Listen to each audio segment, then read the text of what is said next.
Recebendo aqui no estúdio da CDN o senador gaúcho Hamilton Mourão está conosco na manhã desta sexta-feira. Muito bom dia, senador. Seja muito bem-vindo à CDN. Bom dia, Rogério. Bom dia, Carol. Bom dia a todas as amigas e amigos que acompanham aqui o trabalho de vocês pela Rádio CDN. Muito obrigado pela sua presença e por abrir um espaço na sua agenda para conversar com os ouvintes da região central do estado. Senador, o senhor cumpre a agenda toda a manhã em Santa Maria. Quais são os seus compromissos aqui na cidade? Bem, nós vamos à Câmara Municipal para um encontro com o prefeito Pozobon, né? Tratar de alguns problemas aí da cidade, específicos e da região como um todo. E, obviamente, com os nossos apoiadores, né? Do nosso Partido Republicanos e outros vamos dizer, do nosso campo, né? Que estarão lá presentes para a gente conversar. E depois eu vou participar ali do Santa Maria Summit. E temos um almoço e aí vou conversar lá com o Carlinhos Costa Weber a respeito aí da questão da PAI, né? E aí eu vou retornar a Brasília, saindo daqui até Florianópolis, São Paulo, Brasília, né? É a situação de voo que a gente vive hoje. Um pouco difícil, né? Pouco difícil no nosso estado, né? Perfeito, senador. Um prazer ter você aqui na nossa cidade. O senhor integra a comissão externa do Senado junto com seus colegas Paulo Paim e Irineu Hort para tratar aí das ações que ajudem o estado nesse momento difícil aí de reconstrução que foi devastado pelas enchentes. E aí eu pergunto para o senhor se o senhor pode fazer um relato aí do trabalho que está sendo feito, especialmente das medidas que beneficiam os municípios. O senhor, inclusive, esteve ontem no Vale do Taquari, não é mesmo? Exatamente, Carol. A nossa comissão ela foi instalada no dia 7 de maio, né? Ou seja, logo após o início da tragédia, por decisão do presidente do Senado. Ela é composta pelos 3 senadores do Rio Grande do Sul. Paim é o presidente, o Irineu é o vice e eu sou o relator, e mais 5 senadores, né, que são dos blocos parlamentares existentes dentro do Senado e que são obviamente de outros estados, e isso é muito bom porque eles têm a oportunidade de ver em loco, né, já nas 2 diligências externas que nós fizemos aqui, a verdadeira situação aqui do Rio Grande do Sul, porque uma coisa é você ficar vendo imagem, relato, né? Outra coisa é você ter o contato com a região. Nós já fizemos então, como eu disse, 2 diligências externas, uma, né, que foi feita lá na região da área da Grande Porto Alegre e a outra agora no Vale do Taquari, e audiências públicas feitas lá em Brasília, e estamos, né, avançando os nossos trabalhos com a grande finalidade, né, de além de apresentar medidas legislativas que já foram, né, N medidas tomadas. E semana passada nós apresentamos um rol de 8 projetos ao presidente Rodrigo Pacheco. Ele deve escolher uns 2 ou 3 para irem direto a plenário, os outros vão passar pelas comissões, todos voltados na busca, né, de soluções e recursos necessários para que a gente reconstrua o Rio Grande do Sul. Por falar em recursos, senador, o senhor tem mais de 98 milhões em emendas destinadas neste ano de 2024 para o estado. Eu lhe pergunto, há recursos específicos aqui para a região central, especialmente em Santa Maria, onde o senhor aí fez uma votação muito expressiva, mais de 60 mil votos. E se esses recursos existem, para quais áreas eles serão destinados? Olha, aqui na região central eu mandei aí um total de 6,5 milhões de reais, né?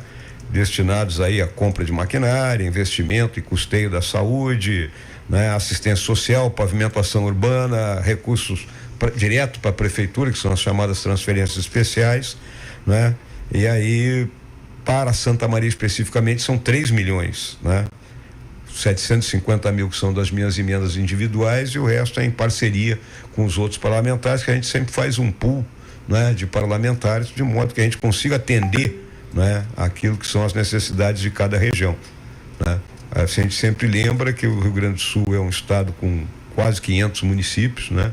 Quando eu comparo com alguns colegas, né, de outros estados que têm menos da metade dos nossos municípios, a gente vê que eles têm uma vantagem comparativa na hora de conseguir atender as necessidades, né? E nós não, nós temos uma certa dificuldade. E, senadora, aproveitando a sua participação aqui no nosso programa para tratar de um outro assunto também, que é de bastante interesse aqui para nossa cidade, que é a questão sobre a Escola de Sargento das Armas, a ESA. Santa Maria foi uma das candidatas a receber a ESA em 2021, mas a escolha acabou sendo pela região de Recife, Pernambuco. No entanto, há um entrave pelo fato da área escolhida ser de preservação ambiental. Mesmo assim, o ministro da Defesa, José Monteiro, afirmou em abril deste ano que é irreversível a escolha dessa área. E aí eu pergunto ao senhor, pelo conhecimento do Exército e até pelo processo ter ocorrido também no governo em que o senhor participou, acha que a escola será construída em Pernambuco mesmo ou Santa Maria ainda pode ter alguma esperança, digamos assim? Bem, Carol, decisão a gente não discute, né? Eu fui contra essa decisão, obviamente, porque na minha visão, Santa Maria era o local perfeito, né? Diferente lá da região de Aldeia, que fica ali a uns 40, 50 quilômetros do Recife, né? Mas eu acho que houve uma questão política, né? Nordeste, era período eleitoral, né? Um investimento de monta uma escola, né? E agora, vamos lembrar, o ministro da Defesa, o ministro Múcio, a quem eu tenho enorme apreço, ele é pernambucano, né? Então ele não vai deixar de puxar a brasa para a sardinha dele.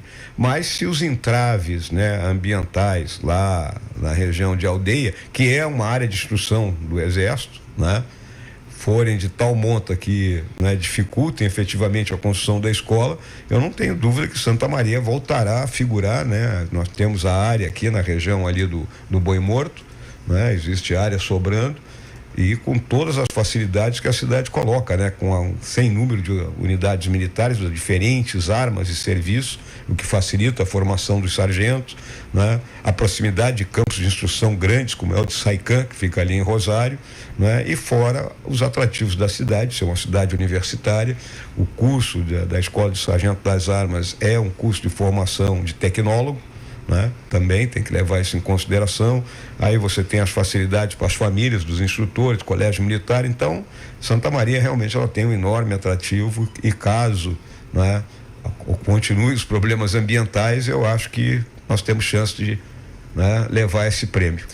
Ou seja, a cidade não pode perder a esperança, então? Em absoluto. E tem em mim um batalhador, né? Pode achar que estarei sempre conversando no ouvido do comandante do Exército e falando no ouvido dele, Santa Maria, né?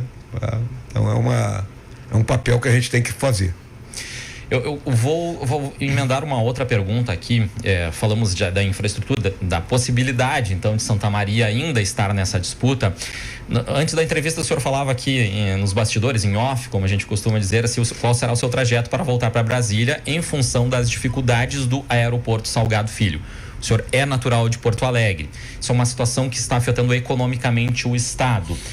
Algumas lideranças aqui da região central há bastante tempo discutem a possibilidade de se ter um aeroporto, um outro aeroporto em Santa Maria, que não a estrutura que nós usamos atualmente na base aérea de Santa Maria. O que o senhor avalia dessa possibilidade? Olha, antes de vir para cá, né, eu tive uma conversa rápida com o pessoal da Agência de Desenvolvimento de Santa Maria, né, que está colocando esse planejamento em pé, da gente ter um aeroporto de carga, né, aqui na região, obviamente não só de carga, mas também de passageiros, né, não disputando espaço com a base aérea de Santa Maria, obviamente, né, existem áreas disponíveis para a construção desse aeroporto. E eu estou aguardando que eles me entreguem, né, uma documentação mais robusta, que eu acho que isso a gente deve incluir no nosso relatório da comissão como uma das medidas recomendadas, né, para, vamos dizer assim, desafogar o estado do Rio Grande do Sul se situações dessa natureza continuarem a ocorrer. Além de, né, independente de ocorrer a questão climática ou não, né, ela abre, né, uma porta de acesso para uma região do nosso estado que é pobre, que é a metade sul do Rio Grande do Sul. E hoje essa metade sul se ressente, né, de um transporte aéreo, né, mais qualificado. Então, o senhor apoiaria e batalharia para a vinda de um aeroporto, se fosse o caso? Não há como você não abraçar essa causa, né? porque a questão logística do nosso estado é uma questão séria. Há muito tempo que a gente discute o nosso problema de infraestrutura, o pessoal olha muito só a questão de rodovia, mas agora com essa questão do aeroporto Salgado Filho, né? Pô, nós estamos só com 17% dos voos. É uma situação muito difícil. O nosso grupo de parlamentares hoje, para se deslocar para Brasília, se não é o apoio da Força Aérea, é uma dificuldade total. Certo. Senador, o senhor chegou a ser criticado em um determinado momento pela sua ausência ao longo do período das enchentes aqui no estado, que deveria, na visão de algumas pessoas, deveria estar mais vezes aqui no Rio Grande do Sul naquele momento, e também pelo certo afastamento de sua base eleitoral, que o ajudou a eleger no Senado. O que o senhor tem a dizer sobre essas críticas? Olha, eu sempre digo o seguinte, né? Que a crítica faz parte, né, da atividade política, né? Assim que você é aplaudido, abraçado, tem gente que vai te vaiar, vai te criticar, e ela faz parte. Agora, considero que as críticas foram injustas, né? Nisso aí. Em primeiro lugar, porque eu estava aqui no estado no começo da tragédia, né? Nós estávamos em reunião lá na Assembleia Legislativa de toda a bancada, quando já veio a ordem para evacuar o centro de Porto Alegre, né? E a partir dali, né, para poder retornar a Brasília, naquele mesmo dia eu tinha me ligado com o presidente Rodrigo Pacheco. Ele marcou um almoço com a gente na segunda-feira, dia 6, foi exatamente quando ele tomou a decisão de criar a comissão externa, né? E aí eu saí daqui via Florianópolis, peguei um carro e fui até Florianópolis, lá consegui pegar um voo para ir embora para Brasília. Foi a solução difícil, né? E a partir daí, qual é o nosso trabalho, né, como senador, né? Eu não ia ser brigadista, soldado, não é, socorrista, isso aí não era a minha tarefa. A minha tarefa específica era buscar, né, construir, junto com meus colegas do Senado, projetos de lei que, né, permitissem que o Estado recebesse recursos, facilitasse a situação das empresas, facilitasse a situação de pequenos, médios e grandes agricultores, né, pressionando o governo para a recomposição, né, aí da arrecadação que está caindo assustadoramente. Então é um trabalho constante, é um trabalho de convencimento, né, e que tem que ser feito em Brasília, né? Foi isso que eu coloquei. Obviamente teve gente que achou que não, que eu devia estar aqui. Paciência. O senhor usaria as mesmas palavras quando se referiu, por exemplo, ao justificar a sua ausência relacionando à sua idade? Hoje o senhor daria a mesma resposta? Não, eu até procurei ser elegante com os repórteres que naquela vez, né, porque eles, na minha visão, eles ultrapassaram o limite do razoável numa entrevista, porque ele fez a pergunta da mesma forma que tu me fizeste, eu respondi, ok, estava informado a quem, né, está acompanhando. Então não compete, na minha visão, ao jornalista a partir daí partir para um interrogatório ou tentar desequilibrar, né, a pessoa do entrevistado. E eu poderia ter dado uma patada, não dei. O nosso horário, nós estamos quase chegando no limite ali, mas podemos fazer mais uma? A assessoria nos permite mais uma? Pode ser. Carol, por favor. Vamos lá. Senador, o senhor tem um projeto tramitando no Senado que concede anistia aos manifestantes de 8 de janeiro que depredaram os prédios dos 3 poderes. Eu queria que o senhor explicasse o projeto e se, apesar da depredação que foi registrada, inclusive pelos canais de TV, de toda a situação que a gente acompanhou, todos devem ser anistiados, o senhor considera? Olha, hoje nós temos o meu projeto, que ele está parado lá dentro do Senado, ele está na Comissão de Defesa da Democracia, né, que é uma comissão que é capitaneada pelo pessoal da esquerda, então eles colocaram o meu projeto na geladeira. Mas existe uma PEC que está sendo vindo dentro da Câmara dos Deputados, e essa PEC está avançando, que tem o mesmo teor, né? Qual é a nossa visão? A anistia é uma tradição aqui no Brasil, né? Se a gente for voltar lá atrás, aqui no grande conflito que a gente teve no nosso estado, que foi a Revolução Farroupilha, que durou 10 anos, que ensanguentou o estado, terminado o conflito, foi todo mundo anistiado, né? Lembrando que 4, 5 anos depois, aqueles que estavam combatendo uns contra os outros foram combater lá na Argentina contra o Rosas, né? Então é uma característica da história do Brasil. Nós tivemos anistia para a Revolução de 93, tivemos anistia para a revolta da vacina em 1904, para 22, para 30, né, para 37 e assim sucessivamente. Então é a tradição do país.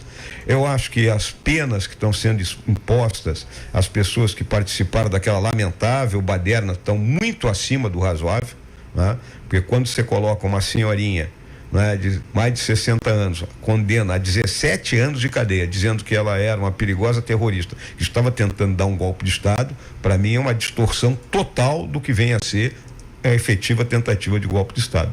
Então, o nosso projeto ele é claro no seguinte sentido: quem participou da marcha e está sendo acusado única e simplesmente de uma tentativa de golpe de Estado, que seja anistiado. Agora, quem foi surpreendido efetivamente quebrando, né, que seja punido de acordo com a gravidade do crime que ele cometeu, né? Se você invadir aí algum lugar e quebrar, na maioria dos casos tu vai pagar a cesta básica, né?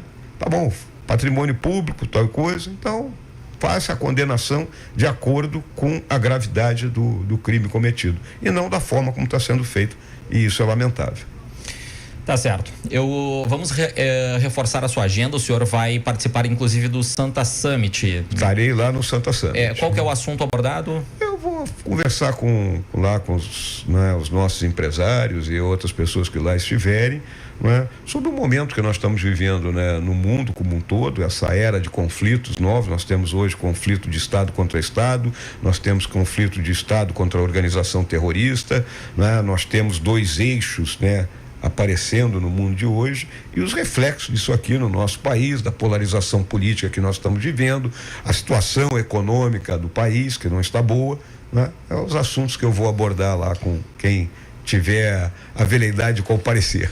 Jornalista sempre diz que era a última, mas eu vou ter que fazer mais uma pergunta. O senhor também tem um encontro na Câmara de Vereadores, certo? Positivo. O senhor já está analisando também o cenário político de Santa Maria? Como que o partido projeta a eleição municipal? Olha, eu conversei já há algum tempo atrás com o nosso presidente, que é o deputado Carlos Gomes, hoje licenciado, porque é secretário de Habitação aí do Estado, né? E acredito que nós ainda não temos uma definição 100% aqui da situação de Santa Maria. E como eu tenho sido disciplinado nessa questão do partido, eu aguardo, né, que o Carlos Gomes, né, me coloque ali vamos dizer assim, dentro do filme do que nós vamos fazer nos diferentes municípios aqui do estado. Mas Santa Maria há já uma perspectiva para uma coligação, por exemplo? Provavelmente haverá uma coligação. Nós não temos, o republicano não tem força aqui para andar sozinho. E já se sabe com quem? Ou se pode falar já com quem não, o partido coligaria? Eu não sei. Ainda não? Eu não sei. Tá bem. Tentamos. Faz parte.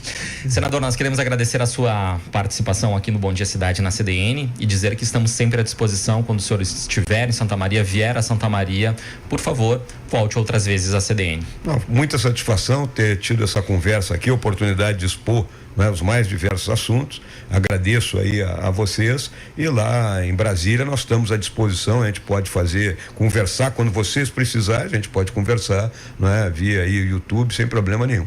Perfeito. Eu sei que à tarde também tem um assunto muito importante, Carlinhos com a PAI, né? É isso aí, à tarde, mesmo. Carlinhos e a PAI. A PAI a gente tem um carinho muito grande. Tá certo. Muito obrigado mais uma vez pela sua participação aqui no Bom Dia Cidade. São 9h17 da manhã.